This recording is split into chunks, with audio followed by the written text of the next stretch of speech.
মার্কেটে যেখানে সব ফোনের দাম বেড়ে গেছে সেখানে এই ডিভাইসের দাম অনেকটাই কমে গেছে, মানে অর্ধেকের মতো কমে চলে আসছে। এই ফোনটা যখন মার্কেটে প্রথম আসে তখন ৭৭-৭৮ হাজার টাকা, মানে ৭০,০০০ প্লাস দাম ছিল, বাট রাইট নাও তার থেকে প্রায় ৩০-৩৫ হাজার টাকা কম দামে আপনারা পেয়ে যাচ্ছেন এই ডিভাইসটি। কথা বলছি স্যামসাং গ্যালাক্সি S24 FE নিয়ে, ফ্যান এডিশন নিয়ে।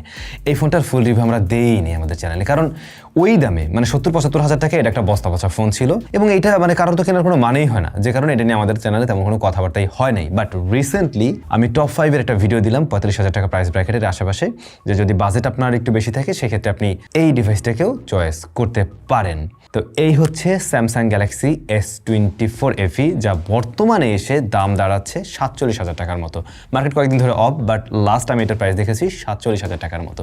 কোথায় ৭৫-৭৭ হাজার টাকা আর কোথায় ৪৭,০০০ টাকা, তো অনেক বড় একটা গ্যাপ হয়ে গেছে যেহেতু দামের মাঝে এখন। সুতরাং এখন ভ্যালু ফর মানি কিনা এই ব্যাপারটা অনেকেই আপনারা জানতে চাচ্ছেন যে এই মুহূর্তে আসলে এই ডিভাইসটা কিনবেন কিনা। হ্যাঁ, এরকম প্রাইস সেগমেন্টে এসে সে কিন্তু বেশ ভালো একটা খেলোয়াড় হতে পারছে এখন, ওই সময় ছিল না, বাট এখন এটা নিয়ে কথা বলা যেতে পারে। যদিও বা এই ফোন নিয়ে কথা হতে পারতো আমাদের 1 বছর আগেই, কিন্তু দামের কারণে সেটা হয়নি।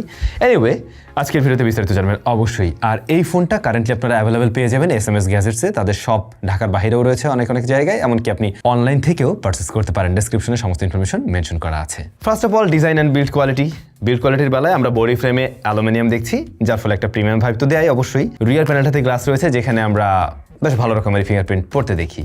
Corning gorilla glass Victus plus এটাকে প্রোটেকশন করছে। আর বডি ফ্রেমে 3.5 মিলিমিটার হেডফোন জ্যাকের উপস্থিতি নেই, তবে এই ফোনটার যে সাইজ তাতে একটু বাল্কি ফিল দেয়। এটার ওজন একটু বেশিই লাগে আমার কাছে, মানে সাইজ অনুযায়ী ওজনটা একটু বেশি লাগছে। 213 গ্রামের মতো ওজন রয়েছে এর, আর এটা IP68 rated, so splash proof, হালকা পাতলা পানি লাগলেও সমস্যা হবে না, বা একটু বানিয়ে নিতে পারবেন এই আর কি। এর বাইরের ডিজাইন মানে একদম সেম টু সেম ওদের আরো বেশ কিছু ফোনের ডিজাইন এমনটা আপনি দেখে এসেছেন। সো এটা S25 FE নাকি তাদের আরেকটু কম দামের A সিরিজের ডিভাইস, এটা নিয়ে একটু কনফিউজড হয়ে যেতে পারেন অনেকেই ডিজাইনের কারণে। যাই হোক, ডিজাইন ছেড়ে আমরা যদি একটু ভিতরে দিকে আসি, এই ফোনটার অন্যতম আকর্ষণীয় জায়গা বা স্যামসাং এর যে জিনিসটা আপনাদের ভালো লাগবে তা হচ্ছে এর ডিসপ্লে সেকশন। হ্যাঁ, এই ফোনটাতে 6.7 ইঞ্চের একটা ডাইনামিক অ্যামোলেড 2X প্যানেল রয়েছে, যেখানে 120 হার্টজ পর্যন্ত হাই রিফ্রেশ রেট দেয়। আমাদের টেস্টিং এ 120 হার্টজ ঠিকভাবে পুশ করছেন উনি। HDR10+ এর সাপোর্ট রয়েছে, ওয়াইড ভাইন L1 এর সাপোর্ট রয়েছে, আর পিক ব্রাইটনেস গেম তো এখন অনেক বেশি। এটার ক্ষেত্রে আমরা 1900 নিটস দেখছি, তবে এটা আউটডোরে ডিরেক্ট সানলাইটে আপনি ব্যবহার করতে পারবেন, স্ট্রাগল করবে না। সেই সাথে যখন ছবি তুলবেন আউটডোরে গিয়ে, তখনও ঝামেলায় পড়তে হবে না, দেখা যাচ্ছে ঠিকভাবেই। কিন্তু যে বিষয়টা আমার মতো অনেকেরই ভালো লাগবে না, এমনকি দাম এখন অর্ধেকে নেমে আসার পরে, মানে 47,000 টাকায় আসার পরেও আপনার যে জিনিসটা ভালো লাগবেই না, সেটা হচ্ছে গিয়ে চিন বেজেল। এইটাকে আপনার মেনে নিতে হবে, কিছু করার নেই। দেখুন, এটার বেজেল এরিয়া বেশ মোটা। এখনকার দিনে অনেক চাইনিজ ফোন আমরা 30,000 টাকা প্রাইস ব্র্যাকেট বা 25-26,000 টাকারও অনেক ফোনে এর চাইতে আরও ন্যারো বেজেল দেখে অভ্যস্ত। স্যামসাং ওদের F সিরিজের ডিভাইসগুলোতে এই কাজটা করে আমরা দেখেছি, এখানেও তার ব্যতিক্রম না। ইভেন সিমেট্রিক্যাল না, লোয়ার চিনটা একটু বেশি মোটা, ব্যাপারটা আর কি গেল না। এর বাইরে যদি বলি, ডিসপ্লের এক্সপিরিয়েন্স আপনার কাছে বেশ ভালো লাগবে। লাইক এটার কালার রিপ্রেজেন্টেশন খুবই ভালো, খুবই ভাইব্রেন্ট একটা কালার দেয়। মাল্টিমিডিয়া কনজাম্পশন যারা করেন কিংবা গেমিং করুন না কেন, যে কোনো কিছুর গ্রাফিক্স আপনার দেখতে এটাতে খুবই দারুণ লাগবে, এটা সত্যি। তাছাড়া ডিসপ্লের টাচ রেসপন্স অ্যান্ড স্মুথনেস একেবারে পারফেক্ট আছে, ওগুলো নিয়ে কোনো সমস্যা নেই। পাঁচল কাটআউট আছে টপ সেন্টারে। তো যদি বেজেল নিয়ে প্যারা না থাকে, তাহলে এই ডিসপ্লে আপনাকে সন্তুষ্ট করবে, এটুকু আমি শিওর করে বলতে পারি। ডিসপ্লের পরে যদি চলে আসি, এই স্মার্টফোনটার অন্যতম আকর্ষণীয় বা শক্তিশালী জায়গা, তা হলো ক্যামেরা সেকশন। এই সেগমেন্টে এসে আপনি ক্যামেরার জন্য খুব আহামরি ফোন যে অনেক পাবেন এমন না, বেশ কিছু ফোন পাওয়া যায় একটু ব্যালেন্সড, বেশ কিছু ডিভাইস পাওয়া যায় যেগুলো একটু পারফরমেন্স সেন্ট্রিক হয়ে থাকে। এই ফোনটার ক্যামেরা সেটআপে যে সেন্সরগুলো আমরা দেখছি, এগুলো কাজের। যেমন মেইন শুটার রয়েছে 50 মেগাপিক্সেল, YS আছে এখানে। পরবর্তী শুটার হলো 8 মেগাপিক্সেলের, যার টেলিফটো জুম লেন্স 3x পর্যন্ত অপটিক্যাল জুম দিতে পারে এটা, আর এটাতেও YS রয়েছে। এছাড়াও 12 মেগাপিক্সেলের একটি আলট্রাওয়াইড শুটার রয়েছে, যা কিনা 123 ডিগ্রি ফিল্ড অফ ভিউতে ছবি দিতে পারে। আর ফ্রন্ট ফেসিং ক্যামেরাটা রেখেছে 10 মেগাপিক্সেলের। এটা একটু ছোট মনে হতে পারে অনেকের কাছে, তবে হ্যাঁ, এটার ক্যামেরা রেজাল্ট ভালো। স্যামসাং এর প্রসেসিং সবকিছু মিলে এটার ছবির রেজাল্ট আপনাদের কাছে ভালো লাগবে। বা আমি যদি এভাবে বলি, 50 থেকে 40 এই ব্র্যাকেট যে ডিভাইসগুলো রয়েছে, চাইনিজ অনেক স্মার্টফোনে আমরা পেয়ে যাই, তাদের সাথে হাড্ডাহাড্ডি তো লড়াই করবেই, ম্যাক্সিমাম ডিভাইস থেকেই এগিয়ে রাখবে ক্যামেরা সেকশনে। যেমন স্যামসাং এর চিরচেনা টোন আমরা একটু দেখবো, একটু ভাইব্রেন্ট ছবি দিচ্ছে, বেশ ক্রিস্প টাইপের, ডিলাইট কন্ডিশনের, শার্পনেস, ডিটেল অন পয়েন্টে থাকে।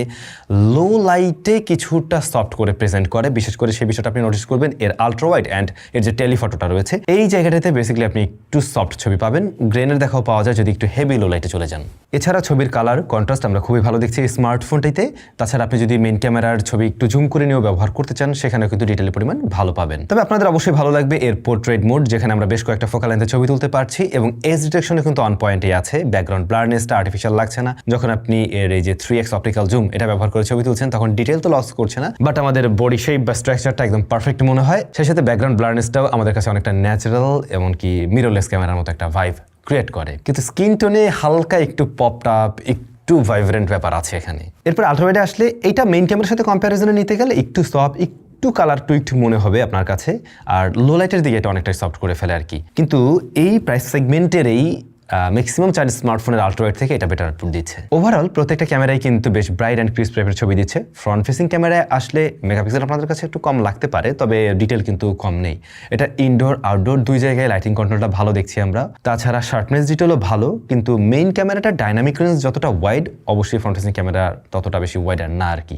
ভিডিও কলিং টলিং এই সমস্ত জায়গার জন্য ঠিকঠাক আছে, সেই সাথে এটার পোর্ট্রেট মোডটাও ভালো রেজাল্টই দেয়। কিন্তু ব্যাক সাইডের পোর্ট্রেট মোডের ব্লারনেসটা যেমন খুবই ন্যাচারাল লাগে, এইটার ক্ষেত্রে কিছুটা আর্টিফিশিয়াল বা মোবাইল ফোনের সেটা আপনি ফিল পাবেন আর কি। Front facing camera video record করতে পারে সর্বোচ্চ 4K 60 fps এ। তো যাদের একটু মানে সেলফি ভিডিও আইদার ধরুন ব্লগিং করার প্ল্যান আছে, আপনারা এই স্মার্টফোনটা দিয়ে সেই কাজটুকু করতে পারবেন। আমরা উপরে একটা হাইলাইটকে যদি দেখি, সেই জায়গায় কন্ট্রোল কিন্তু নট ব্যাড, বাট স্কিনে হালকা একটু সফটনেস লক্ষ্য করা যায়, চলে আর কি, খারাপ না, ভালোই। আর রিয়ার ক্যামেরায় আপনি ভিডিও রেকর্ড করতে পারবেন সর্বোচ্চ 8K 30 fps, যেটা খুব একটা কাজের কিছু হবে না, ইভেন এখানে জিটারিংও আছে। আর 4K 60 fps এর ভিডিও বরং বেশি কাজের এবং যথেষ্ট স্টেবল। EIS OIS বোথ একসাথে কাজ করছে, দ্যাটস ওয়াই আপনি স্টেবিলিটিও ভালো পাবেন। তাছাড়া শার্পনেস ডিটেলও ভালো আছে, কিন্তু কিছুটা ফোকাস হান্টিং এর ব্যাপার আমি পেয়েছি লো লাইট কন্ডিশনে। এছাড়া মোটামুটি ওকে আছে ভিডিও রেয়ারের। হ্যাঁ, এই স্মার্টফোনটা দাম কমার পরে 47,000 টাকা প্রাইস ব্র্যাকেটে যখন আসলো, এবারে আপনি যদি এই সেগমেন্টে কোনো একটা ক্যামেরা সেন্ট্রিক ডিভাইস নিতে চান যেখানে ভিডিও এবং ছবি দুইটার দিকেই গুরুত্ব দেওয়া হচ্ছে, তখন আপনি এই ফোনটা আপনার চয়েস লিস্টে রাখতে পারেন। অনেকে ভাবতে পারেন তাহলে আমি এটা না কিনে কেন S25 FE কিনছি না, ওইটা বাংলাদেশে অফিসিয়ালি 1 লাখ টাকা দাম, যা দিয়ে কেনার কোনো মানে নেই, আর আনঅফিসিয়াল হলেও তো এর চেয়ে অনেকটা বেশি। তো সেই জায়গা থেকে এটাই থাকে। এবার আসছি পারফরমেন্সে। এই স্মার্টফোনটার প্রতি খুব একটা আকর্ষণ না থাকার পিছনে এটা একটা কারণ ছিল অনেকেরই, কারণ এখানে এক্সিনোসের SoC দিয়ে আসছে। Exynos 2400E রয়েছে। Exynos 2400 মোটামুটি কেবল একটা SoC আপনারা জানেন, বাট ওইটারই একটু আন্ডারক্লকড ভার্সন এটা বলতে পারেন। আর এটা যখন মানে প্রথমে ছিল out of the box Android 14 run করতো, বাট এটা মানে এখন তো আপডেটেড। তবে যেহেতু 7টা মেজর আপডেট পাওয়া যাবে, সো এই ডিভাইস লেটেস্ট অ্যান্ড্রয়েডে রান করবে অনেক দিন, এটা তো আপনি খুব ভালো করেই জানেন। মানে ইভেন এটার পরে আসা অনেক স্মার্টফোনকেও সে বিট করতে পারবে এই জায়গায় ফর শিওর। One UI 8.0 তে রান করছে রাইট নাও। ফোনটা পাওয়া যায় 8/128, 8/256, 8/512GB ভ্যারিয়েন্টে। এখন এইখানে আবার একটু গেম খেলছে ওরা, লোয়ার যে ভ্যারিয়েন্ট 8/128GB, এইখানে আপনি UFS 3.1 দেখবেন স্টোরেজ টাইপ, আর সর্বোচ্চ ভ্যারিয়েন্টে গিয়ে আবার UFS 4.0 দেখবেন। এই ডিভাইসটা 8/128GB ভ্যারিয়েন্ট এবং যেটাই 47,000 টাকায় কিনছেন এবং ওটাতেই রয়েছে UFS 3.1। সো পারফরমেন্স সেকশনে এসে আপনাকে কম্প্রোমাইজ করতেই হচ্ছে, কিছু করার নেই। আর Exynos 2400 ডে টু ডে লাইফের কাজবাজ করার জন্য কিন্তু যথেষ্ট ভালো। ডে টু ডে লাইফের কাজবাজ বলতে যে ওই 15-20 হাজার টাকার ফোনের মতো ওরকম না, মানে ফ্ল্যাগশিপ লেভেলের পারফরমেন্স, বা আপনি বলতে পারেন একটা হাই মিড রেঞ্জ প্রাইস পয়েন্টের স্মার্টফোনের যে পারফরমেন্স আপনারা দেখেন ডে টু ডে লাইফে, সেইটা ডেলিভার করতে দেখবেন। লাইক আপনি সোশ্যাল মিডিয়া ব্যবহার করছেন, অ্যাট এ টাইম অনেকগুলো অ্যাপ্লিকেশন নিয়ে কাজ করছেন, সব কিছু হ্যান্ডেল করছে ভালোভাবেই, অ্যাপ ওপেন ক্লোজ টাইম থেকে শুরু করে মোটামুটি মাল্টিটাস্কিংয়ের বিষয়গুলো। কারণ ওদের অপটিমাইজেশন ভালো, মানে One UI 8.0 রয়েছে এখানে, যেটার অপটিমাইজেশন ডেফিনেটলি ভালো, সেটা স্মার্টফোন খুব ভালোভাবেই হ্যান্ডেল করতে পারছে। এবং নর্মালি ব্যবহারে কিন্তু ফোনটা খুব বেশি হিট জেনারেট করে না, গরম হয়। হেভি ইন্টারনেট ব্যবহার করছে, এই জাতীয় অ্যাপ ব্যবহার করতে গেলে, ক্যাপকাট ব্যবহার করছেন লং টাইম ব্যবহার করতে গেলে দেখবেন, বা একটু ভারী ফাইল নিয়ে কাজ করতে গেলে সেটা হতে পারে 4K 60 fps, তখন দেখবেন যে এটা বেশ ভালো রকমের প্রেশার নিচ্ছে এবং ভালো রকমেরই হিট জেনারেট করছে। আবার গেমিং করছেন, হ্যাঁ সেই টাইমটাতেও উনি বেশ ভালো রকমেরই গরম হয়। কিন্তু এর বাইরে রেগুলার যে কাজবাজ সেগুলোতে ফোনটা ওভারহিট হয় না কিংবা পারফরমেন্স ড্রপ করে না। এছাড়া স্যামসাং এর One UI এর সাথে যে AI ফিচার্সগুলো রয়েছে সেগুলো অবশ্যই আপনি এখানে ব্যবহার করতে পারবেন এবং সেগুলো পারফেক্টলি ওয়ার্ক করছে। সার্কেল টু সার্চ, তারপর ট্রান্সলেশন, এই ধরনের আরও বেশ কিছু ফিচার্স তো আছে আপনারা জানেন, সেগুলো ডেফিনেটলি এই স্মার্টফোনেও ব্যবহার করতে পারবেন। গেমিংয়ের প্রসঙ্গে আসলে প্রথমেই পাবজি দিয়ে একটু ট্রাই করা যায় নাকি। পাবজির ক্ষেত্রে রাইট নাও আপনারা এই ডিভাইসটাতে 120 FPS পর্যন্ত আনলক পাবেন। 120 FPS এখন এটা দিয়ে গেম প্লে করা যায়, ফার্স্টের দিকে 120 FPS পর্যন্ত ছিল না, বাট 120 FPS আমরা কনস্ট্যান্টলি এভাবে পাইনি। এবং লং টাইম গেমিং করতে গেলে সেটা যদি 30 মিনিট প্লাস হয়, এই ফোনটা মোটামুটি ভালো হিট জেনারেট করে। পাবজির ক্ষেত্রে আমরা এই স্মার্টফোনটা 41-42 ডিগ্রি পর্যন্ত হিট জেনারেট করতে দেখছিলাম। নর্মালি পাবজির ক্ষেত্রে অন্য ডিভাইসগুলোতে এতটা দেখা যায় না, আর একে তো এখন অনেকটা শীত, তারপরও ওইটুকু মোটামুটি হিট করে, যেটা একটু বেশি গরম মনে হয়েছে আমার কাছে। সেই সাথে পারফরমেন্স ড্রপ ছিল, তাছাড়া ফ্রেম রেট ফ্ল্যাকচুয়েট করতে আমরা দেখেছি, লাইক 120 FPS থেকে কখনো 110 112 এরকম জায়গায় চলে আসে, আবার ফার্স্টের দিকে এটা মোটামুটি 118 এর আশেপাশে থাকে আর কি, কিন্তু প্লেয়েবল একটা রেজাল্ট দেয়। তবে মেটাল ফ্রেম হওয়াতে আপনি যখন ফোনটা অতিরিক্ত গরম হয়ে যায়, কোনো কেস টেস ছাড়া ধরতে একটু বিরক্ত লাগবে, এটা খুব স্বাভাবিক, হাতে আরও বেশি ফিল দিচ্ছে। অন্যদিকে গেমসিন ইম্প্যাক্টের ক্ষেত্রে আপনারা 60 FPS যদি গেম প্লে করেন, আমরা কখনো কখনো এটা 45 48 এরকম জায়গায় আসতে দেখেছি, এবং ফোনটা আরও বেশি হিট জেনারেট করছিল, 46 47 পর্যন্ত উঠে আসছিল। তো গেমিংয়ের জন্য এটা খুব একটা অপটিমাইজড না, যেটা মনে হলো, ইভেন এখনও না, 1 বছর পরে গিয়েও না। হয়তো এপিএস এর ক্ষেত্রে আমরা পাবজির ক্ষেত্রে বাড়তে দেখছি, বাট ফোন বেশ ভালো রকমের হিট জেনারেট করে। যদি ডেডিকেটেডলি গেমিংয়ের জন্য ফোন নেওয়ার ইচ্ছা থাকে, এই ফোনটা আপনি নিয়েন না, তখন আপনি অন্য কোনো ফোন চয়েস করেন। আরও বেটার চিপ, আরও বেটার অপটিমাইজেশনের ডিভাইস রয়েছে, যেগুলোতে আমরা স্ন্যাপড্রাগনের এসওসি দেখি, কিংবা এখন ডাইমেনসিটিও ভালো করছে, সেখান থেকে কিছু দেখুন। আপনি শখের গেমার, মাঝে মধ্যে গেমিং টেমিং করবেন, দেন ভাই এটা আপনি চয়েস লিস্টে রাখতে পারেন।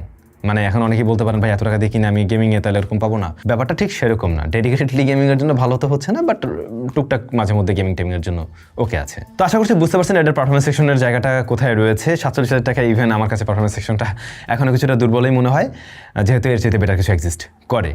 তবে আপনাদের যদি এই বিষয় নিয়ে কোনো সমস্যা না থাকে, তাহলে ডেফিনেটলি আপনিও চয়েস লিস্টে রাখতেই পারেন। এরপরে কানেক্টিভিটির জন্য ব্লুটুথ 5.3 রয়েছে, ওয়াইফাই, অন্যদিকে ইউএসবি টাইপ সি 3.2, আর এটাতে ফিঙ্গারপ্রিন্ট স্ক্যানার আছে, যেটা হচ্ছে গিয়ে অপটিক্যাল সেন্সর। এখানে আল্ট্রাসনিক ওরা দেয়নি, তবে এটা বেশ ফাস্ট অ্যান্ড একুরেট পজিশন আমার জন্য ঠিকই আছে। অন্যদিকে এর মাঝে ব্যাটারি রয়েছে 4700 mAh, যে জিনিসটা ডেফিনেটলি আপনাদের কাছে কম লাগবে এই যুগে এসে, অবশ্যই কম, এবং ব্যাটারি ব্যাকআপও একদম ওই লেভেলে না, আপনি টেলিটনে একদিনই ব্যবহার করতে পারবেন, এটা মাথায় রাখতে পারেন।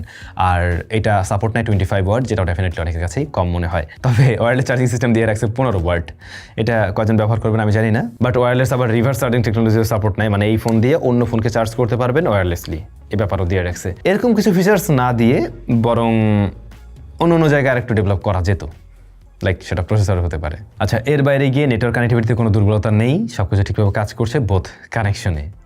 এই হচ্ছে স্যামসাং গ্যালাক্সি S24 FE। দাম কমার পরেও কিছু জায়গায় আমরা কমতি তো দেখলাম এখনও, কারণ মানে ওই সিমিলার প্রাইস পয়েন্টে তো অনেক ডিভাইস আরও বেটার কিছু অফার করে, কিন্তু যদি মোটামুটি এটা স্যামসাংয়ের কম্বো চান, যে আমার ক্যামেরা ভালো হওয়া চাই, আমার One UI এর সেই মজাটা আমি পেতে চাই, আমার পারফরমেন্সটা একটা ব্যালেন্স পারফরমেন্স হলে হয়, আমি একদম হামুরি লেভেলের গেমার না, দাম যেহেতু কমে গেছে এখন আমি নিতে পারি কিনা, সেক্ষেত্রে আপনি নিতে পারেন। আপনাদের কাছে কি মনে হয় ডিভাইস অলরেডি কারা ব্যবহার করছেন কমেন্ট করে জানাবেন। কেউ গ্রিন লাইনের মালিক হয়েছেন কিনা সেটাও জানাতে পারেন, কারণ এই দুর্নাম তো আমরা স্যামসাংয়ের ফোনে মোটামুটি ভালোই দেখেছি, FE-তে আরও দেখেছি, 23-তে বিশেষ করে। তো যারা অলরেডি এই ফোনটা ব্যবহার করছেন, আপনাদের কি অবস্থা একটু কমেন্ট করে জানালে আরেকজনের ডিসিশন নিতে সুবিধা হয়। সবাই ভালো থাকুন, দেখা হচ্ছে স্যামসাংয়ের নতুন কোনো ভিডিওতে।